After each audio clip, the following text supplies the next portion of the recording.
One of the world's greatest screen legends, photographer Eve Arnold recalls 10 years with Marilyn Monroe.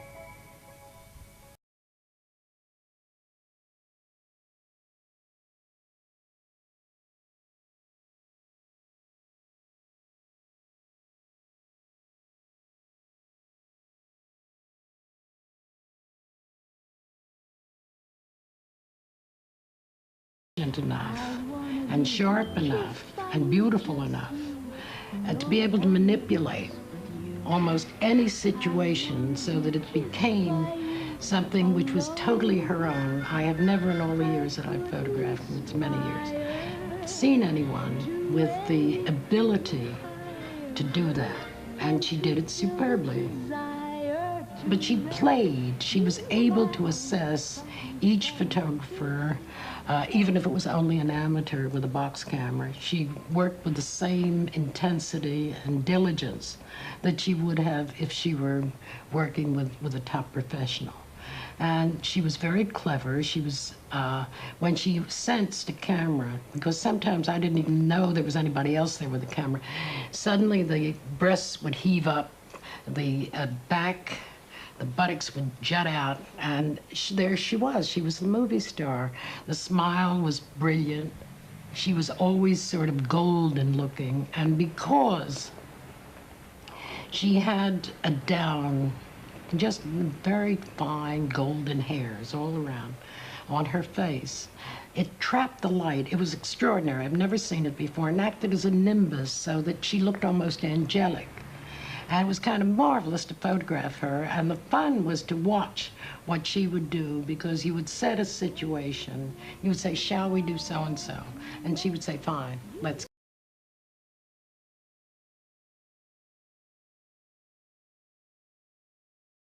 Arnold took photographs of Marilyn Monroe in the 50s and early 60s, when still photographs were essential to any ambitious starlet. Marilyn knew exactly what fed the camera, and always managed to take control of a photographic session. It was her favorite medium, and she had worked hard at creating an image of herself which she knew the camera would capture. By the time they met, Marilyn had already appeared on the cover of Life magazine. They became friends, and to fulfill a promise to Marilyn, Eve has now published an appreciation of the work they did together, going back to the original contact sheets and color prints. Eve Arnold is one of the world's top photojournalists, and in addition to assignments for newspapers and magazines, she has published collections of her photographs, including The Unretouched Woman, a stunning and compassionate glimpse of the lives and condition of women in many parts of the world. She spent 5 months in China, and the results were a compelling document of its people and moods. She was an early member of Magnum, the renowned photographic agency, and it was at the beginning of her career that Marilyn asked to meet her. What happened was Marilyn had seen a set of pictures I'd done for Esquire on Marlene Dietrich. And you must remember that in the 50s, this was, I think, 1952, and in those days, practically everything was front-lit, retouched, very carefully organized. And I didn't know about any of that. And I was a documentary photographer. And I had done this series on Marlene Dietrich, singing the songs that she had made famous during the war, Lily Marlene and Mrs. Otis Regrets and all of those. I simply took her as she was. There was no posing, no setup, no lighting, no tripod, just me and Marlene singing. And there we were working on this, and we were both at a party for John Huston, given at 21 in New York. And Sam Shaw, the mutual friend, brought her over and introduced us, and she looked at me and she said, if you did that well with Marlene, can you imagine what you can do with me? Which I thought was quite wonderful, because she had a naive quality, but she also had a great sense of showmanship and self-promotion. And she could see herself, I was sure, in what she was going to look like in Esquire. So I said that I would ask my editors and we would talk about it. And I can't remember anymore why it took so long, but it must have taken 6 months or so. when I had looked for a place in which to photograph her, I had found both a playground and what looked like a dramatic Chinese landscape with bamboo and grasses, what looked like elephant grasses, and I figured it would look like anywhere. And then she had put on a leopard skin bathing suit, so she really looked like an animal going through the forest, and I thought that would be marvelous. However, when we got there, to my chagrin, I found that it had rained the night before, and the place was muddy and wet and sludgy and black. And she was wonderful. She lay in it, she stood in it, she romped in it. She was just a delight. And her hands were just covered in mud, and her knees and her legs. And when we got through, she was laughing and I was laughing. And this is part of the thing that kept coming back when I decided to do the book. After I did the session in the bulrushes and the playground, I went to see her to show her the stuff. Now, I was so inexperienced that I didn't know that unless the arrangement has been made beforehand, you do not go and show your subject what you've done. And I imagine it's done for several reasons, in case they don't like it, or in case they decide that they want to be the editor and whatever. But, you know, you feel that your right as a photographer might have been challenged. At any rate, because I didn't know, and I would have gone anyhow, because I liked her and I wanted her to be happy with me, I went to see her, and we had a rather strange session. She was staying at the Waldorf. She was on suspension from 20th Century Fox, still trying to work out her own company. And when I arrived at her door, she had on a diaphanous black negligee, nothing underneath, a hairbrush in her hand. And she said, if you can wait until I'm interviewed, there's a lady coming from, I've forgotten the magazine, somewhere, Middle European magazine. Then we'll look at the pictures afterward. And I said, fine. So I came in, I sat down, and pretty soon there was a knock at the door, and the lady came in, and the lady sat down on a chair, put her bag on a low table, reached over to get the pencil and the pad out, and Marilyn, meanwhile, said, do you mind if I brush my hair? No, said the lady, of course not. But when she looked up, Marilyn was brushing her pubic hair. And that was the kind of joke, that was a little over the top, but there was always something that she would have thought of to intrigue and to amuse. That poor lady was so shocked. She took off instantly. She didn't wait. She asked a few questions and then left. And then Marilyn and I looked at everything, and she loved it. One or two things she wanted destroyed, I told her to cut them up, and it was all color. And she did, and I left. And then I didn't hear any more. Months went by. And then one day, one night, about 4 o'clock in the morning, I guess it was, I got a call from her saying that she was going to Beaumont, Illinois, which was about 1,500 miles from New York. And would I join her at 10 o'clock the next morning and go to Beaumont with her? I could have an exclusive story because it'd be only she and her hairdresser. And I said, what are you going to be doing? She said, I'm going to bring art to the masses, which seemed like a strange thing. And what she said was that there was going to be an art show in Beaumont. She was going out to open the art show. And she'd gone along, and it was a horrendous day. Because in those days, we flew first to Chicago, then waited 2 hours for another plane, then we flew to Champaign, Illinois, then the governor's escort with a car and some outriders on motorbikes picked us up, and they piped us into Beaumont, which was another 80 miles away. And she had forgotten to bring, she had a kidney condition, she'd forgotten to bring her pills, and so her ankles swelled. But she was very game, she was really terrific, and she lay down and she rested and she ate grapes, and there was a clamor around the place. You couldn't believe people were knocking on the windows in the house where she was. And then after a couple of hours, the celebration started. She made a speech about our late beloved president, and she was supposed to be talking about Lincoln. It sounded like Eisenhower when she got through, who was president at the time. She was wonderful. It was in Chicago when we had that heavy layover, which took hours. And she went into the ladies' room. And, you know, as another woman, I just followed after. I didn't intend to shoot, but she looked so wonderful with her skirts hiked up and those little fat, chubby legs, which nobody thought of as being that way, hanging out below. Because I always thought of her as kind of slender. And what she had, which was wonderful, was a capacity to think tall, because she was small. And so you would look at her, and some days it would just break your heart because she looked a little dumpy. And then you would photograph her, and she would photograph 10 pounds lighter, which is against every rule in the book. She would be able to bring herself up and sort of stretch so you had a sense of length, which wasn't there. It was all so different from what you would expect. You know, you would see it and you could see the transformation before your eyes while you were filming, and that was kind of marvelous. You see, she had built a character, and she felt secure with the character. So she stayed with it.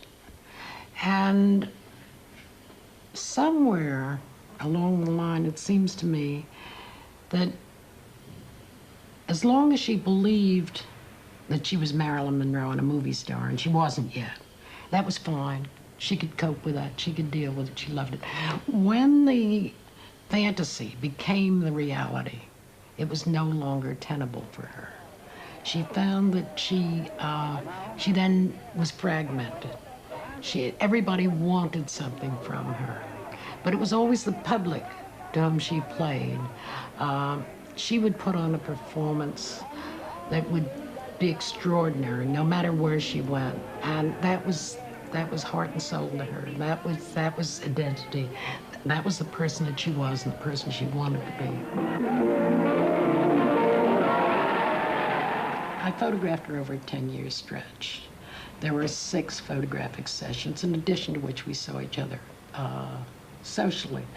But in the beginning, there was something like the shortest of the 6 sessions was 2 hours, and the longest was 2 months on the film The Misfits that John Huston directed. Arthur Miller had written the short story, which was intended to tell a tale about 3 men who were adventurers, worked on the desert, and brought in the wild horses, which they then sold. They roped, lassoed, and took them prisoners, so to speak, and then sent them off to be killed for dog food. And into this wildlife of theirs came Marilyn. But in the short story, I don't think Marilyn was part of that. When Arthur met Marilyn, he then rewrote the story. It then became the basis for the film called The Misfits.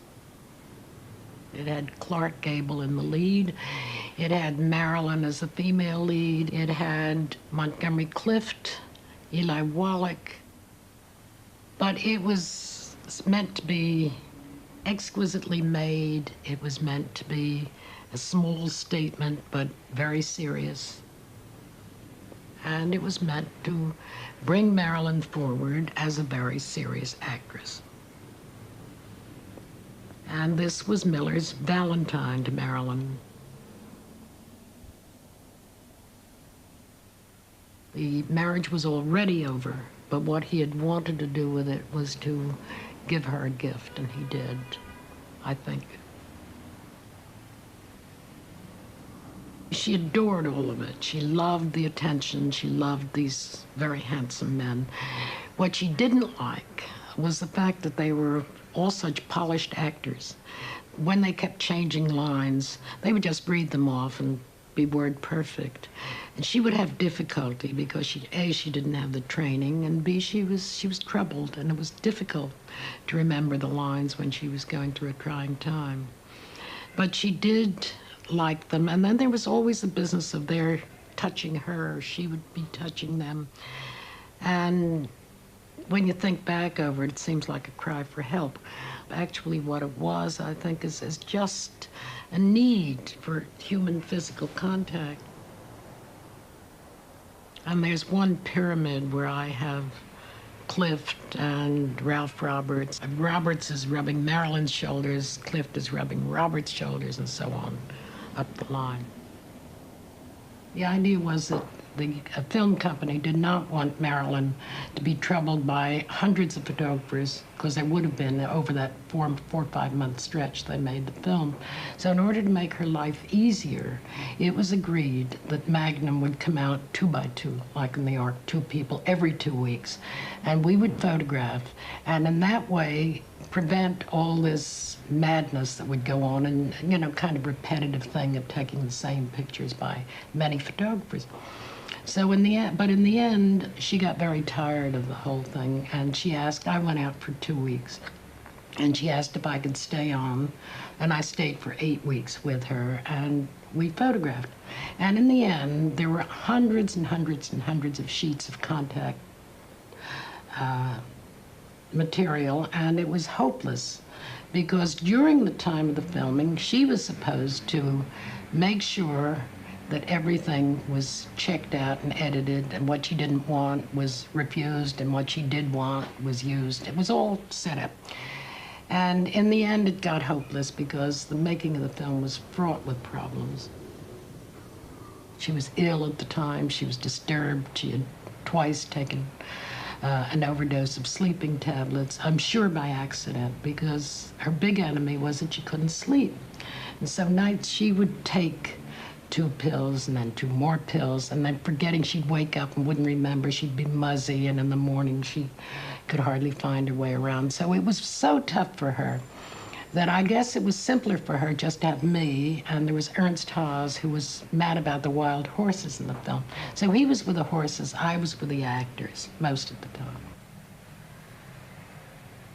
When we were checking out the contact sheets and picking the pictures that would be used, we would sit daily in her flat on 57th Street. It went on for a week.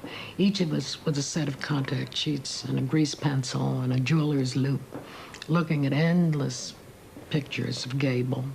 He had died the week before, and she was devastated by this. And she would always give me these instructions for retouching. And one day I said to her, Marilyn, what is this about Clark? And she said, you know, when I was in the orphanage, I was a little girl. She said, he came in my fantasies and brought coloring books and crayons, not just for me, but for all the other little girls. So can you imagine what it meant to me? Because in my fantasies, he was my father, and then suddenly there he was on screen with me. She was very touched by the whole thing, and she adored him. And there's one picture somewhere in here where you see the back of Gable and the front of Marilyn, and there's a rubber tire somewhere. And she looks very happy, and she's hugging him. And that was the moment when he told her he was going to be a father. I knew about it because he told me the day before. And she was so thrilled, because there he was, 63, expecting his first child. And as you know, she'd had some bad luck herself, so she was just delighted with that. She was really quite wonderful with me, because she promised, except for one session that I set up on the desert late at night. There's one where she's holding her pigtails. Everything else had to be done in a studio. It's a kind of shooting I don't particularly like, and it's not something that I think I'm comfortable with. But it's what she wanted, because she could then do her sex bit. Marilyn knew her picture was going to be on the cover of the world's magazines to publicize the Misfits. So in addition to the documentary material which had already been shot, Eve set up a special studio session after the film had been completed. I asked her what she wanted to look like, and she said like the Botticelli Venus. And I laughed, and I said, you probably mean a Rubens. And she didn't know what I meant, so I let it go. They are artificial, they're lit. There's a background of what looks like a blue sky with clouds. It's actually, I ordered it specially. She was one of the people who created camp. And I figured, let's camp it up. If we're going to do it in the studio, then let's phony it up. Like, let's make it fun. Let's let her give her head. Let her do what she wants. Because I already had her on film, I felt, as I saw her. So why not? And if that's what she wanted, that's what she was going to have. And she was really going back into the time when she'd been happiest, which is in the early 50s, doing these cheesecake photographs. And when she arrived, her eyes were like saucers. She was only an hour late, which was rare. And she said, this is, at the end of the day, she said it again, but at the beginning she said it looked wonderful. And then at the end of the day, she turned to Whitey and she said, we've never had it so good. But early in the day, when he started to make her up, she said, why do you remember when we started? She said, look at all of this, but in those days we had hope, which was crushing for me to hear this. It told a great deal about the inner turmoil of the woman, and it was painful to hear. After she died, there was a set of pictures that Bert Stern had taken of her, and they were wild and almost out of control when he shot them. I don't know whether she was hyped up from sheer excitation or whether she'd been drinking or what had happened to her. But she was absolutely wild during that session. And they were semi-nudes, nudes with scarves, diaphanous scarves that she was playing with. And she hated a great many of those pictures. And she had agreed that she would go through them and that they would have to go along to her choices. And in the end, what happened was that Bert Stern sent her only about a third of the pictures. And what she returned them had been gouged with some kind of sharp instrument, a hairpin or something like that. And she hated them. And in the end, he used them in his book. And I feel that kind of invasion, if somebody lends you their face, I think you owe them the courtesy of trying to make them, you don't have to flatter them, you don't have to retouch them, you don't have to do any of that. But I do think you owe them the courtesy of having them look as well as they could. And I suppose for me, and maybe one of the reasons that I finally decided to do this book was the ultimate in horror for me of what can happen to a picture. In the Summers book, he uses the picture taken of her in the morgue. And that hurt, because all of us who worked with her and respected her and loved her, cared about her, wanted her to come off as nice, as intelligent, as wonderful as she was. And it hurt when that was used. Is that one of the reasons why you decided to publish the book now? Yes, I think it was one of the reasons. But also, during the past few years, I didn't want to exploit the material. Some of the material, about 20% of what's in the book, was used, and that was already in the files of the Magnum agents in our own offices in Paris and New York. But everything else I embargoed when she died and put it away. And I really didn't want to. First of all, I didn't want to do it because I didn't want to believe that she was dead. And it was painful. And it was interesting that when I finally did decide to do the book, it was not painful because I found all the material of the contemporary material, the contact sheets, my own notes of each session. In reading it, I started to remember the joy in the early sessions and the fun. And it became a kind of loving reminiscence of her. It could be said that you're exploiting her memory as well. Yes, I guess it could be said. Except that my reason was selfish. I wanted to figure out who she was and what she was. It was that. It was also the business of wanting to put a few facts straight. Not that I think that it'll have any influence when there's 604 books who say differently, and one person makes a mistake and the other 603 pick it up. No, I think you can say that I'm exploiting it. I hope not vulgarly and not nastily. Yes, I think we all used her. I don't think there's any question about that. I think as a photographer, one has to accept the fact that one does invade other people's privacy. And however, you could argue that without the still camera, Marilyn would not have been Marilyn. We would not have seen her, because that's the way most people saw her, unless they saw her films. And they wouldn't have gone to see the films if the publicists hadn't built in this character. So it's a circular thing. I don't quite know how to explain it, beyond the fact that we all used each other. She used me to help her to get where she was going, me and hundreds of others. You know, I was not unique in that. Unique only in the fact that she trusted me. You see, the thing that was interesting is that she would be late. She would be difficult, as she was with that press conference with Laurence Olivier, when she kept him and Terence Rattigan sitting out in a little sofa. Pictures of these two men sitting, gritting their teeth in an anteroom at the Waldorf while she was getting ready. And she had asked me to come up and see her before she started, and she was already an hour late. I didn't want to come, and then she sent a publicist, and I came up, and she said, watch me in the mirror. I said, you look great. And at 11 o'clock in the morning, she had on this black velvet gown with tiny sort of spaghetti straps and a velvet coat and a sort of lovely sheer scarf around her neck, and blonde against this black and the white skin. And finally she came down, and they posed on a balcony at the Waldorf, and then they walked down, and she was caught in this great crowd, and then they sat down at a table. And Olivier picked up the microphone, this big hand mic, and he started talking into it and answering questions, for making the announcement that they were going to be doing The Prince and the Showgirl in England. And the next thing was that he would answer questions. It was all very serious and pontificating.